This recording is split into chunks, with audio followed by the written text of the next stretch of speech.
नमस्ते बच्चों, मैं आपकी हिंदी विषय की अध्यापिका मनीषा गौतम आज आपको आपकी हिंदी वसंत पुस्तक का पाठ 13 एक दिन का पढ़ाने जा रही हूँ। देखिए बच्चों, इस पाठ के जो लेखक हैं उनका नाम है अयोध्या सिंह उपाध्याय, जिन्हें हरिओद के नाम से हम जानते हैं। ठीक है बच्चों, तो सबसे पहले इस पाठ को शुरू करने से पहले हम हरिओद जी के बारे में जानेंगे कि हरिओद जी का संक्षेप में जीवन परिचय हम जानेंगे कि हरिओद जी का जन्म कहाँ हुआ था और उन्होंने अपने जीवन काल में कौन कौन से कार्य किए। तो अयोध्या सिंह उपाध्याय, जिन्हें हरिओद जी के नाम से भी जाना जाता है, उनका जो जीवन परिचय है वो इस प्रकार से है कि हिंदी भाषा के महान लेखक और कवि अयोध्या सिंह उपाध्याय हरिओद जी का जन्म 15 अप्रैल सन 1865 में कहाँ हुआ था? उत्तर प्रदेश राज्य में हुआ था। उत्तर प्रदेश राज्य में हुआ था। राज्य के कहां पर?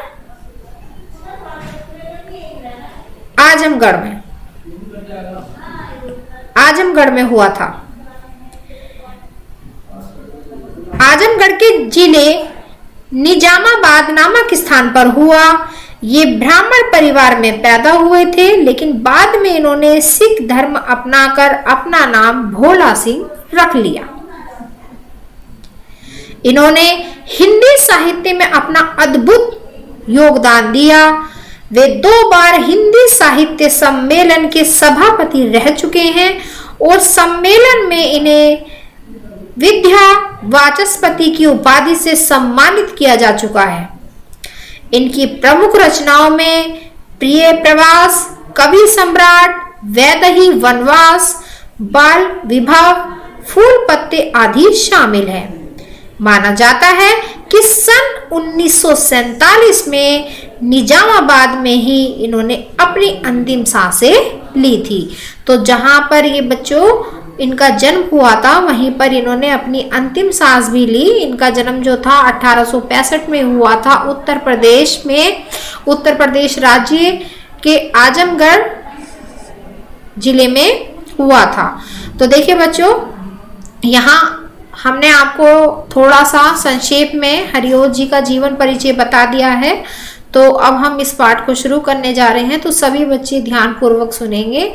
तो थोड़ा सा इस पाठ के बारे में हम आपको और बता दें कि इस पाठ में आखिर दिया क्या गया है।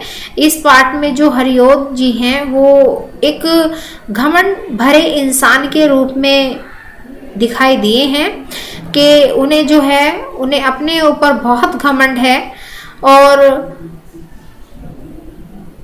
उनका जो घमंड है वो एक दिन का किस प्रकार चूर चूर कर देता है, यह इस पाठ के माध्यम से आपको अब बताया जाएगा। ठीक है बच्चों, तो शुरू करते हैं। मैं घमंडों में भरा ऐंठा हुआ, एक दिन जब था मुंडेर पर खड़ा, अचानक दूर से उड़ता हुआ, एक तिनका आंख में मेरी पड़ा। तो एक तिनका कविता के इस भावार्थ में, इन पंक्तियों में कवि हरिओद जी अपने घर की मुंडेर पर घमंड में खड़े हैं। तभी अचानक उनकी आंखों में कहीं से उड़कर एक तिनका आ गिरता है। मैं झिझक उठा हुआ बेचैन सा, लाल होकर आंख भी दुखने लगी, मूठ देने लोग कपड़े की लगे, ऐंठ बेचारी दबे पांवों भगी। तो देखिए बच्चों, एक तिनका कविता की इन पंक्तियों में कवि ने आंख में तिनका गिर जाने के बाद अपनी हालत का वर्णन किया है। कवि बता रहे हैं कि कवि कहते हैं कि आंख में तिनका चले जाने से उन्हें बड़ी ही बेचैनी होने लगी थी। उनकी आंख लाल हो गई और दुखने लगी। लोग कपड़े का उपयोग करके उनकी आंख से तिनका निकालने की कोशिश करने लगे। इस दौरान उनकी ऐंठ और घमंड बिल्कुल चूर होकर दूर भाग गया। आगे चलते हैं बच्चों। जब किसी की डब से निकल तिनका गया, तब समझने यूं मुझे ताने दिए, ऐंठता तू किस लिए इतना रहा, एक तिनका है बहुत तेरे लिए। तो देखिए बच्चों, बहुत ही सुंदर व्याख्या की है हरिओ जी ने, और इस पंक्तियों में बताया है हरिओ जी ने कि तिनका निकल जाने के बाद अपनी हालत का वर्णन वे कर रहे हैं। वो इन पंक्तियों में कहते हैं कि जैसे तैसे उनकी आंखों से तिनका निकल गया। इसके बाद उन्हें मन में एक ख्याल आया कि उन्हें घमंड नहीं करना चाहिए था। उनका घमंड तो एक मामूली से तिनके ने ही तोड़ डाला, तो फिर मनुष्य अपने ऊपर घमंड क्यों करता है। इन पंक्तियों के जरिए कवि हमें भी घमंड से दूर रहने का संदेश दे रहे हैं। चाहे इंसान कितना भी बड़ा क्यों ना हो जाए, उसका घमंड चकनाचूर हो ही जाता है। तो देखिए बच्चों,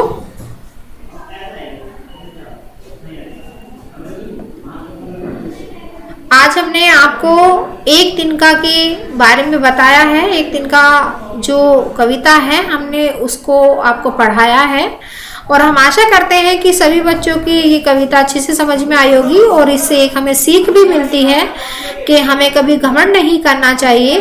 क्योंकि जब कवि घमंड करता था तो उसका घमंड एक तिनके ने ही चूर चूर कर डाला था।